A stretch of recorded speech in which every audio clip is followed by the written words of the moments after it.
But as happy as our relationships in our church family may be, we know that God sometimes leads us shepherds and sheep to different pastures.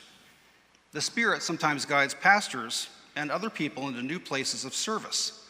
Maybe there's a new call for the pastor, maybe there are family moves, maybe there are changes in health situation. And Paul acknowledged that the Spirit was leading him away from Ephesus to other pastures, to another place in our letter for today.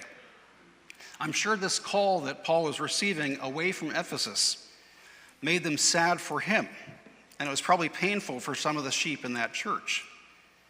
But the challenges with Paul being called away from that place were only beginning for Paul and the Ephesian congregation.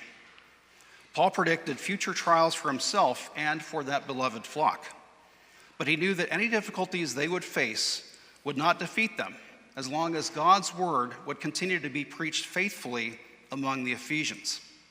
He says that twice. In verse 24 and verse 28, he says, you know what? Whatever we face, it's not going to be necessarily pleasant for me or for you, but God's word will hold you fast. That's a promise that we all have, despite any changes in our lives that may occur. And of course, unfortunately, Paul's predictions about having a difficult time coming came true, testing the congregation and their former shepherd. Paul faced dangers and imprisonment in Jerusalem. The Ephesians were attacked by wolves, as Paul said they would be. From inside and outside the congregation, they came. And the church had to rely on the strength of God's word to fend these wolves off.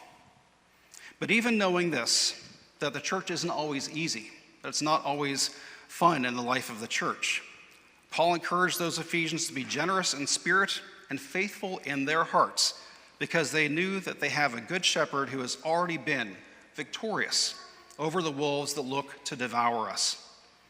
Jesus, our good shepherd, laid down his life for the sheep, and Jesus' death and resurrection defeated Satan and all of his henchwolves for us before our life as a church even began. We know that we can trust in our good shepherd. We know that he gives us protection that we need as a church through the grace of his cross. He gives us forgiveness and life everlasting. Those two things we can always count on even when everything else seems to fail. And these protections of forgiveness and life everlasting are delivered through the work of faithful ministry, through preaching, through baptizing, and distributing Jesus' body and blood in the Lord's Supper. In this work of ministry, we call attention to Jesus' work on the cross, not on our works.